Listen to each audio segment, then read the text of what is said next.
programming from the keypad, it's almost identical to the one-way, but there's an additional step that we have to do. So let's have a look at programming it in from the system keypad. One thing you've got to do is make sure when you're programming from the keypad, make sure that you don't have RP connected to the panel. It's got to be disconnected, otherwise it's going to be difficult to upload the data into RP later on. So with RP not connected, we can go into the keypad. We're going to same with whether you're using a Navigator keypad or whether you're using the LCD. It's exactly the same. It's easy to show on the screen here with the Navigator. Is that you go into install program mode, wireless setup, exactly the same as you did with the one-way. You then go up to the next option, up to option number 3, and when you get to option 3, which is Learn Transmission Device, you hit the select button. So at the moment it's identical to the one-way. You then select the zone you want to program in, and being usually at address number 2, which it should start at, it starts at zone 17.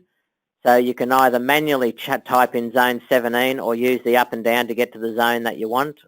So if you want to start at zone 25 or whatever, you can type in 025 or go up to the next zone, or obviously the zone that you're on. You then press the Learn button, still exactly the same as a one-way, and then what it'll come up with is Push Transmitter button. It'll tell you to push the transmitter button to learn it in, and obviously via the M1 speakers, Push Transmitter button to learn for zone 17. If it's a radio key, it's exactly the same as the one-way. You hit the on and off buttons together, and that will send a learn code in. Or if it's a detection device, whether it be a reed switch, PIR, smoke detector, etc., you just again put the batteries in. When you put the batteries in, then it sends a learn signal into the M1. Once the learn signal is sent and received, then it will show the code that was learnt in to the M1. So again, exactly the same as what we do with a one, and it will automatically increment. So if that was zone 17 that we learn in, it will automatically advance to the next zone, automatically go to zone 18.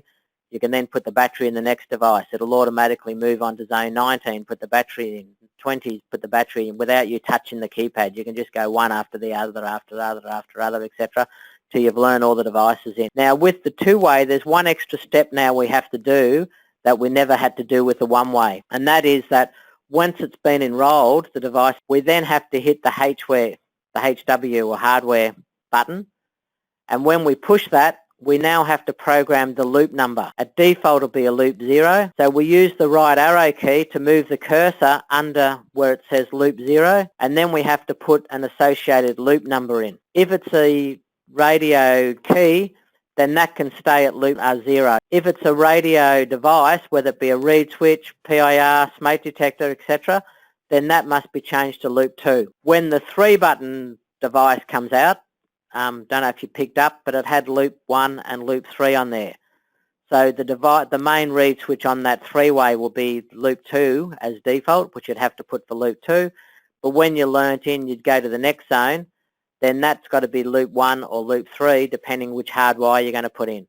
But until that comes out, for all effective purposes now, is the radio key, it will be loop 0, and radio detection devices you must put to loop 2. If you leave the radio detection device at loop number 0, they won't detect, they won't work at all. If you put a radio key on loop 2 by mistake, won't matter, because the radio key doesn't matter. We just say to leave that at loop at 0 and the others at 2. So that's a little step that you have to do that you didn't do with the one-way. Once you've finished programming, you can either go to the next zone and do the same with the next zone, or you just go back to select wireless zones, and that then gets you out of programming.